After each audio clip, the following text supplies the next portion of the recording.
नमस्कार विद्यार्थी मित्रांनो. तर मित्रांनो, आज आपण पाहणार आहोत 2019 साली झाली औरंगाबाद शहर चालक पोलीस. ठीक आहे. 2019ला औरंगाबाद, परंतु नाव बदलल्यापासून छत्रपती संभाजी नगर. ठीक आहे. तर चला मित्रांनो सुरू करूयात. प्रश्न पहिला, मराठी लिपी कोणत्या प्रकारे लिहिली जाते?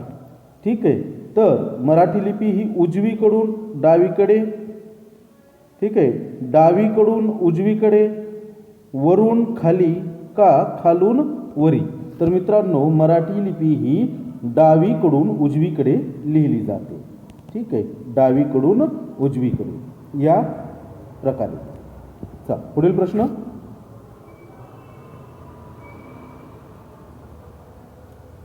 आभाळागत माया तुझी आम्हावरी राहू दे. अलंकार कोणता? अनुप्रास अलंकार, अतिशयोक्ती अलंकार, उपमा अलंकार का दृष्टांत अलंकार? तर मित्रांनो, आभाळागत माया तुझी, ठीक आहे, आभाळा एवढी माया तुझी आम्हावरी राहू दे म्हणजे काय केलेले? तर कुणाचा तरी इथे संदर्भ दिलेला आहे, म्हणजेच काय आहे?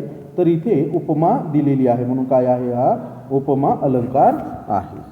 पुढील प्रश्न, खालील 5 वाक्यांचा क्रम सुधारून अर्थपूर्ण परिच्छेद तयार करा.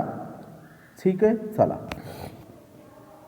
शिक्षक वर्गात शिकवित होते, वर्गात एकच हशा पिकला, मंगेश मात्र पेंगत होता, शेवटी तो घुरू लागला, वर्ग रंगून गेला होता.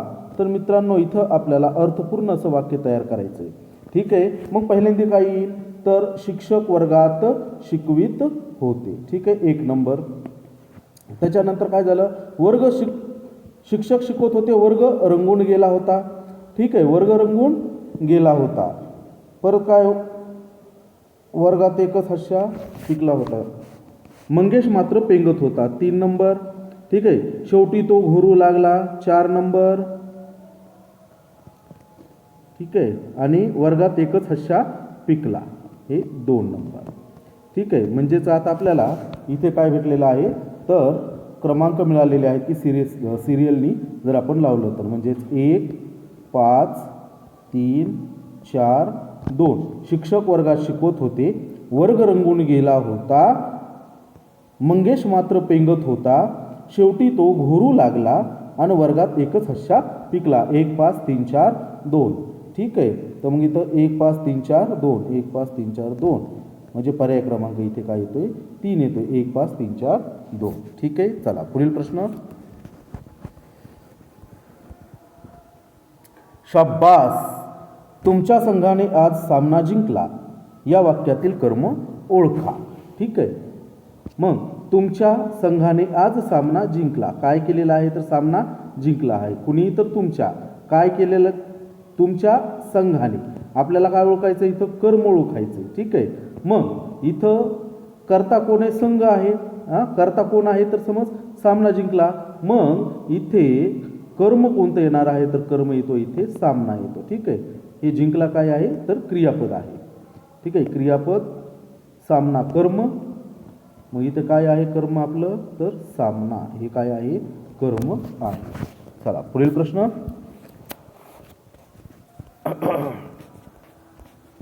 संयुक्त स्वर म्हणजे सर्व स्वर एकत्र येणे, सर्वांनी मिळून आवाज काढणे, 2 स्वर एकत्र येऊन निर्माण झालेले आणि दीर्घ उच्चार असलेले. तर मित्रांनो, संयुक्त स्वर म्हणजे 2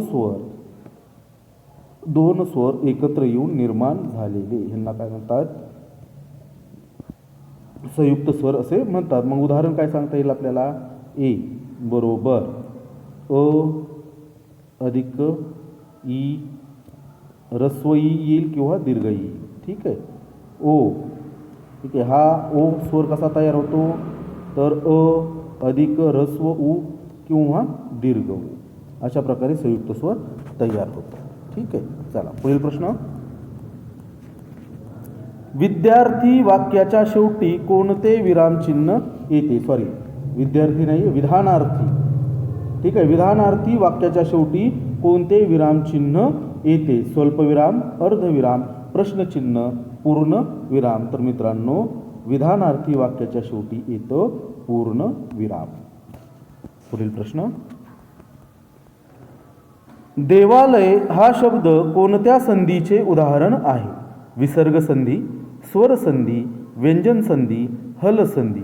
तर मित्रांनो हे स्वर संधीचे उदाहरण आहे. देवालय हे कशाचं आहे? तर स्वर संधीचं उदाहरण आहे. ठीक आहे. देव अधिक आलय, देव अधिक आलय. काय येतं? देव व म्हणजे काय आहे? अ अधिक आलय मधलं आ, अ अधिक आ बरोबर काय आहे? आ.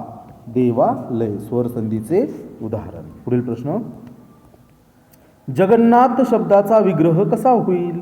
जग अधिक नाथ, जगत अधिक नाथ, जगन अधिक नाथ, जग अधिक नाथ. तर जगन्नाथ या शब्दाचा विग्रह कसा होईल? तर जगत अधिक नाथ. ठीक आहे. जगत अधिक नाथ. कोणतं उदाहरण आहे हे? संधी कोणती आहे? सॉरी ही तर संधी आहे अनुनासिक संधी. अनुनासिक संधीचे हे उदाहरण आहे. ठीक आहे. चला पुढील प्रश्न, कळसुबाई हे सर्वात उंच शिखर आहे. या वाक्यातील कळसुबाई हे डॅश डॅश आहे. भाववाचक नाम, धातू साधित नाम, सामान्य नाम, विशेष नाम. तर मित्रांनो कळसुबाई हे सर्वात उंच शिखर आहे. हे काय आहे? तर हे आहे विशेष नाम होईल. ठीक आहे.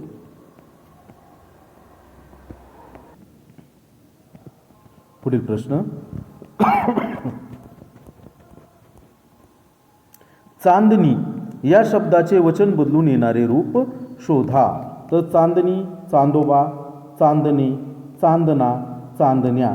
तर चांदणीचं वचन जर बदललं आपण तर काय होतं? चांदण्या असं होतं. ठीक आहे. चांदणी, चांदण्या. पुढील प्रश्न, सत्य, असत्य व बुद्धीला स्मरून या शब्दसमूहासाठी एक शब्द सुचवा. सद, सद्विवेक बुद्धी, स्मरणशक्ती, अर्धसत्य, बुद्धी, सत्ता. तर मित्रांनो इथे पर्याय आहे सद्विवेक बुद्धी. ठीक आहे. परत मी इथे लिहून दाखवतो तुम्हाला.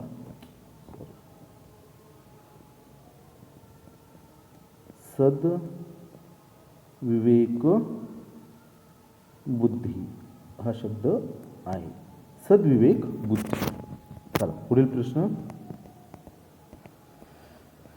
खालीलपैकी कोणता शब्द स्त्रीलिंगी आहे? पुस्तक, विहीर, चित्र, आड. ठीक आहे. तर आपल्याला इथं काय वापरायचं आहे? स्त्रीलिंगी. स्त्रीलिंगीला आपण काय म्हणतोय? तर ती म्हणतो. ठीक आहे. ती. तर मग स्त्रीलिंगी शब्द कोणता? ती पुस्तक नाही, ती चित्र नाही, ती आड नाही, ती विहीर. ठीक आहे. म्हणून विहीर हा शब्द काय आहे?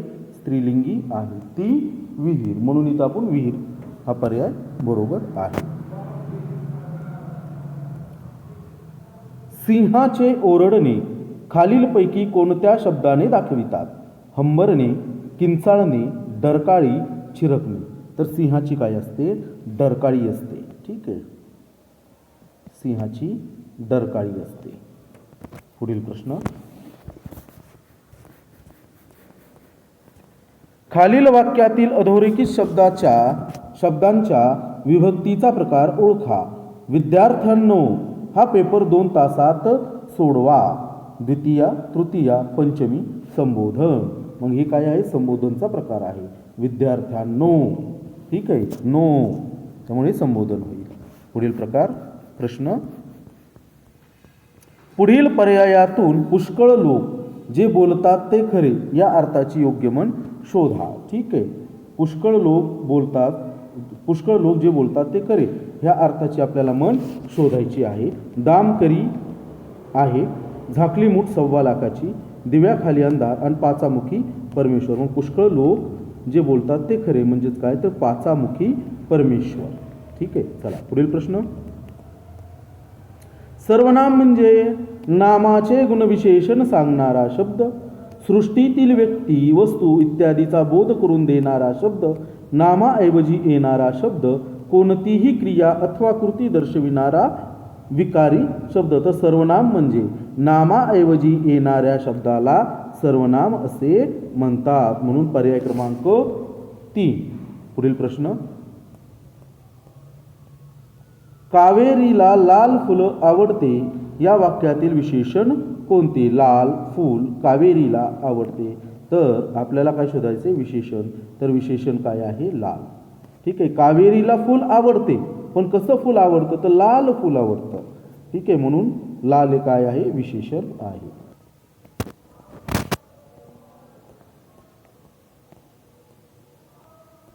पुढील प्रश्न. आईने बाळाला झोपविले या वाक्यातील झोपविले या क्रियापदाला काय म्हणतात? प्रयोजक क्रियापद, शक्यार्थ क्रियापद, नामवाचक क्रियापद का सहाय्यक क्रियापद? तर मित्रांनो याला म्हणतात प्रयोजक क्रियापद.